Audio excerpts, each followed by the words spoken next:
Güzel düşünen güzel görür, güzel gören hayatından lezzet alır deniyor. Bunun ölçülerini lütfen açıklar mısınız? Deniyor. Bu zahiren basit gibi görünen bir vecize, fakat alem şumul. Güzel gören güzel düşünür, güzel düşünen hayatından lezzet alır. En çirkin şeyler içinde de bir kısım güzellikler bulup onlarla müteselli olan insan kendisini güzel görmeye hazırlamış. En çirkin şeylerde dahi güzel yönler görebilecek kadar olgunlaşmış, kalbi ve ruhu hayatını yaşayan kamil insandır.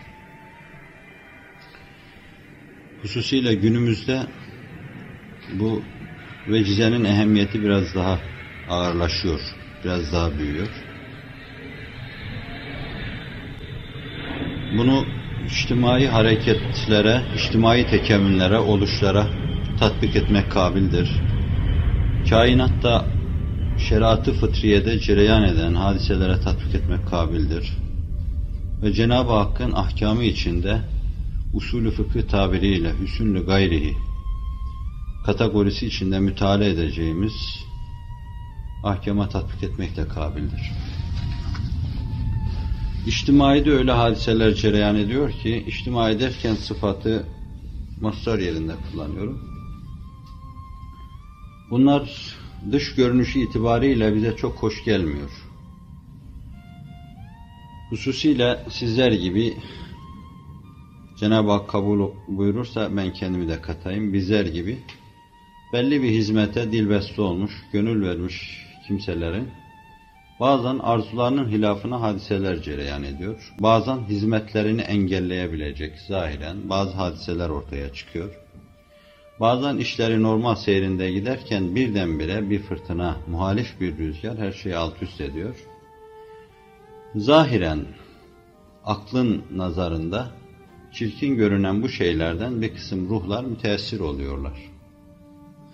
Bu müteala ve düşünceye göre zahiren böyle çirkin görünen şeyler içinde dahi bir güzellik ve çi bulunduğunu düşünerek, müteala ederek müteselli olmak, inşira içinde bulunmak, bu hadiseleri sevk eden ve üzerimize gönderen ve daima sevk ve idare etmiş bulunan Hazreti Allah Celle Celaluhu, bu çirkin şeylerin neticesinde dahi bir kısım hayırlar ve güzellikler ihsan eder.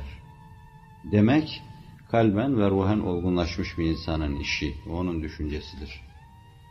Asa en tekrahu şey'en ve huve hayrun lekum ve asa en tuhibbu şey'en ve huve şerrun lekum. Çok nahoş gördüğünüz şeyler vardır ki netice itibariyle onlar sizin için hayırlıdır. Çok güzel gördüğünüz şeyler de vardır ki zahir perestliğimiz itibariyle öyle görüyoruz. Onlar da netice itibariyle bizim için güzeldir. Kur'an diyor sizin için güzeldir. Bu itibarla insan bir sel felaketi karşısında dahi bir kısım güzellikler görebilmeli. Zelzelenin memleketleri sarsması, sallaması karşısında Cenab-ı Hakk'ın çok güzel neticeler alacağını, müminlere çok faydalı olacağını insan istinbat edebilmeli bundan. Bir zelzele oldu, bir ev yıkıldı, 3-5 insan öldü. Fakat binlerce insan birdenbire teyakkuze geçtiler. Hepsi Allah'a teveccüh ettiler. Kalp ve ruhun dereceyi hayatına yükseldiler, itminana ulaştılar. Bir sürü insan böyle kamil bir iman kazandı.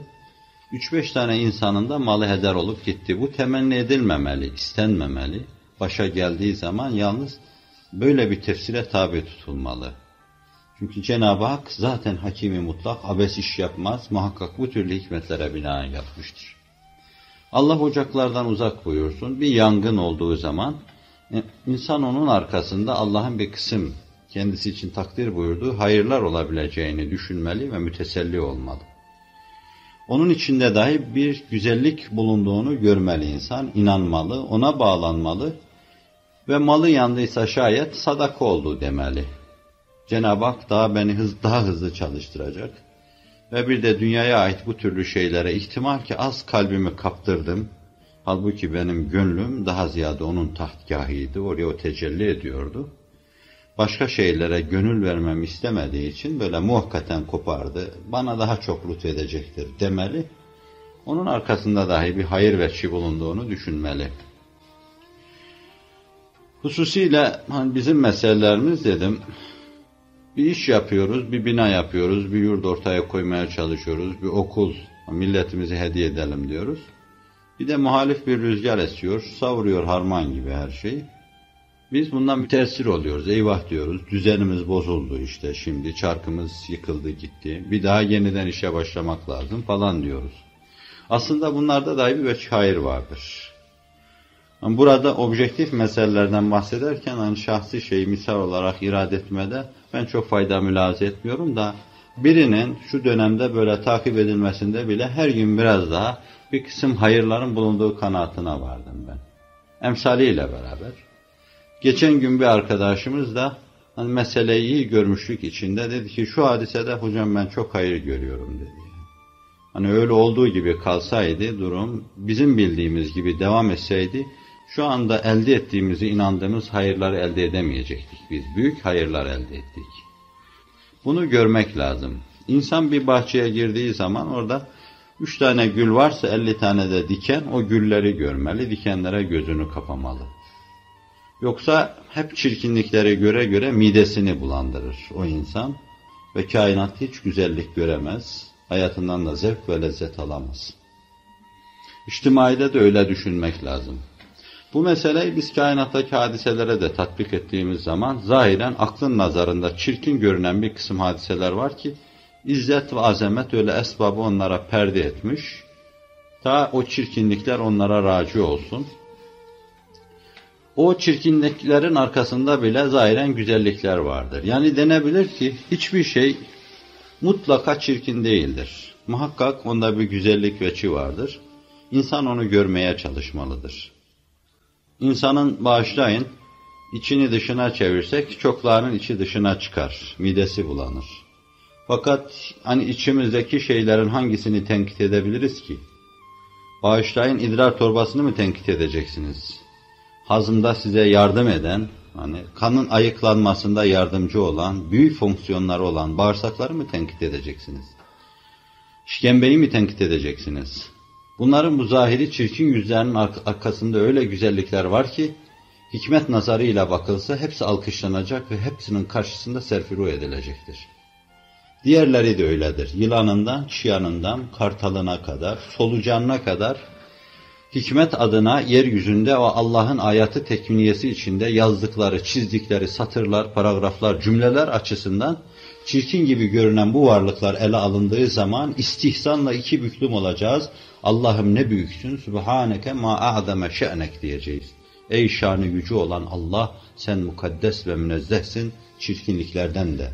Zatın itibariyle de, sıfatın itibariyle de, efalin itibariyle de sen münezzehsin diyeceğiz. Bu anlayışa, bu akideye yükselmiş bir insan ne kainattaki hadiselerden rahatsız olur, ne içtimai içinde hoşuna gitmeyen ve karşısına çıkan hadiselerden rahatsız olur, ne ailevi hayatında bir kısım çirkinliklerden, ne de ferdi hayatında maruz kaldığı bir kısım çirkinliklerden, yaptığı çirkinliklerden değil, maruz kaldığı bir kısım çirkinliklerden rahatsız olmaz. O her şeyde güzel yönünü araştırır, bulur, onu görür, onu düşünür ve hayatından lezzet alır Allah'ın tevfik ve inayetiyle.